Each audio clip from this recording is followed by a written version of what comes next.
Wild Wild Space is out on Max, new documentary about companies involved in the space industry. And unlike the Netflix movie from a couple of years ago called Return to Space, which was essentially a fluff piece for SpaceX, this is much more interesting because it focuses on three less known but definitely not less exciting companies. One of them is called Astra, and it's a rocket company from California run by a very typical Silicon Valley tech sales bro. The other one, Rocket Lab, is also a rocket company, and it's run by a no-nonsense, self-taught engineer from New Zealand.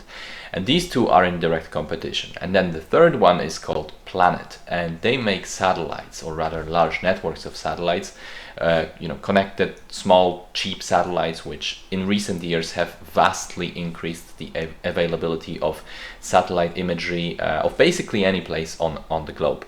And this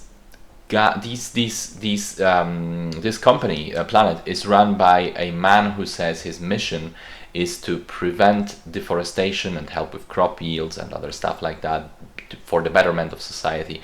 But as it turns out, his information in reality might also be used for military purposes and not just that. So if you're a space enthusiast like myself, this movie is pretty much a must watch. It tells the story of companies and people who are not usually in the spotlight and are fantastically interesting all the same. I think it nails the tone of being inspirational and awesome in terms of what these guys are doing on a daily basis, being gripping because of the rivalries and uncertainties and the super high risk involved in space missions. But it also adds the very healthy element of asking the questions like the ethics of covering the low orbit in all-seeing satellites, of having individuals have so much control over information and so much access to it. The example of Elon Musk turning off the Starlink satellites for Ukraine during the war against Russia was cited in this film. And also purely from a practical standpoint, the worries about sending so many satellites up there that at some point it becomes a worry that if one of them or some of them begin failing and crashing into one another, this can potentially cause a mass reaction leading to the orbit being covered in fast-flying debris, essentially preventing us from ever going up there again. I think it definitely helps that the main people shown in this film are such vastly different characters.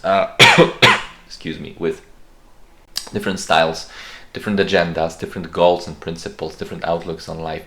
It really engages the audience because it isn't just three nerds and every one of them is exactly the same. You can instantly see what each of these guys is about. The footage of spaceflight and launches never ceases to be amazing. There's some really cool insight into the industry as it is right now and into what it can become in the next couple of years. And also it's a story about ingenuity and science, about engineering, about business and sales, and about hopes but also worries for what's to come next. I loved it. I thought it was really well made, very interesting, very engaging. I think it can be cool even for people who are not so much into these topics, but if you are, be absolutely sure to check this one out.